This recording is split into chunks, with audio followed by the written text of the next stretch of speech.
आता पाहूया आताच्या घडीच्या टॉप 9 महत्त्वाच्या बातम्या। पुण्यनगरीत सलोख्याचं दर्शन घडवत मंगल कलश रथयात्रेचं जल्लोषात स्वागत। राष्ट्रवादी काँग्रेस पार्टीची मंगल कलश यात्रा पुणे शहरात दाखल। राष्ट्रवादी शरद पवार गटातील माजी मंत्री गुलाबराव देवकर यांचा दादांच्या राष्ट्रवादीत पक्षप्रवेश निश्चित। 3 तारखेला मुंबईत दादांच्या उपस्थितीत पक्षप्रवेश होणार।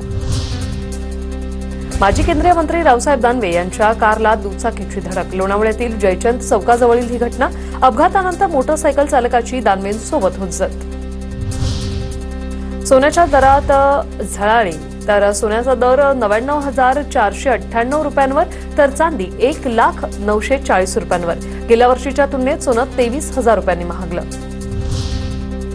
अक्षय तृतीयेच्या पार्श्वभूमीवर होणारे बालविवाह रोखणार परभणी जिल्ह्यात। अक्षय तृतीयेच्या मुहूर्तावर अनेक बालविवाह पार पडतात। यंत्रणांना सतर्क राहण्याचे राज्यमंत्री मेघना बोर्डीकर यांचे आदेश।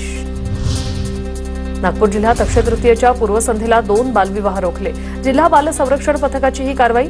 डोंगरगाव आणि कन्हान पोलीस स्टेशन हद्दीत अल्पवयीन मुलीचा विवाह होणार होता। ग्रामीण पोलीस विभागातील रिक्त पदांची उच्च न्यायालयाकडून दखल। पोलिसांची रिक्त पदं किती दिवसात भरता अशी नागपूर खंडपीठाकडून विचारणा। 23 जूनपर्यंत प्रतिज्ञापत्र सादर करण्याचे आदेश। राज्यातील शाळांना 15 जूनपर्यंत सुट्ट्या। विदर्भ वगळता राज्यातील सर्व शाळा 16 जूनपासून सुरू होणार, तर विदर्भातील शाळा तापमानाचा विचार करून 23 ते 28 जून दरम्यान सुरू करण्याचा विचार।